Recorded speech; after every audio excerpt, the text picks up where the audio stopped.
অথবা বাংলাদেশি একজন প্রতিমন্ত্রীর মর্যাদায় উপদেষ্টাকে যে ব্যবহার এবং হেনস্থা করা হয়েছে, এটা নতুন কোনো ঘটনা না। আমরা গত দশক থেকে দেখেছি বাংলাদেশের নাগরিকরা পড়ালেখা হোক, ট্রানজিট হোক আর চিকিৎসা হোক, ভারতের বিভিন্ন বন্দরে, সেটা স্থল সীমান্ত হোক আর বিমানবন্দর হোক, প্রত্যেক জায়গাতে এই ধরনের অপমানজনক আচরণের শিকার হয়েছে। শুধুমাত্র এবার জানতে পেরেছেন কারণ বাংলাদেশের পতাকাবাহী একজন ব্যক্তিকে এই অসম্মান করে ফেরত পাঠানো হয়েছে বলে।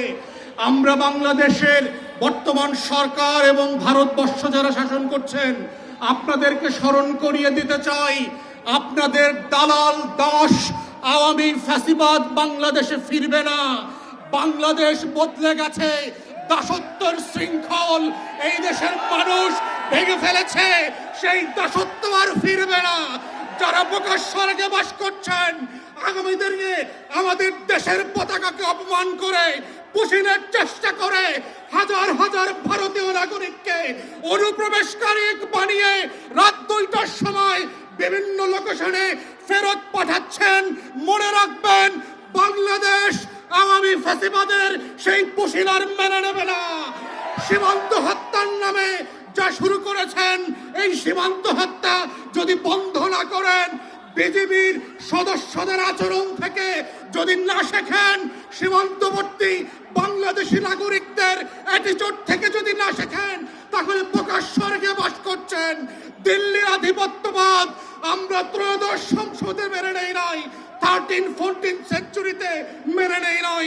বাংলার শাসকদের, দিল্লির শাসকদের পরাজিত করবার ইতিহাস আছে। শিক্ষা নিয়ে ব্যবস্থা নেন, আপনার ফরেন পলিসি চেঞ্জ করেন। আমরা firmly respectful to your territorial integrity. আমাদেরকে বাধ্য করবেন না দ্বিপাক্ষিক প্রতিবেশী সুলভ সেই সম্পর্ক থেকে একটা হস্টাইল রিলেশনশিপে আসতে, এবং এর পুরো দায় ভারতবর্ষের এবং দিল্লির সরকারের।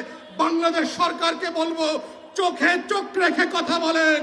বাংলাদেশ এক নতুন সীমান্ত প্রহরী জাতি আকারে আবির্ভূত হয়েছে।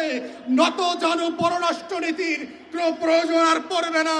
আসেন, আপনারা যতদিন সাহসীভাবে ভূমিকা রাখবেন, বাংলাদেশের প্রত্যেকটা নাগরিক 11 দল হোক আর 11 দলের বাইরে হোক, আমরা আপনাদের পাশে থাকবো লাল সবুজের পতাকাকে পাহারা দেওয়ার জন্য।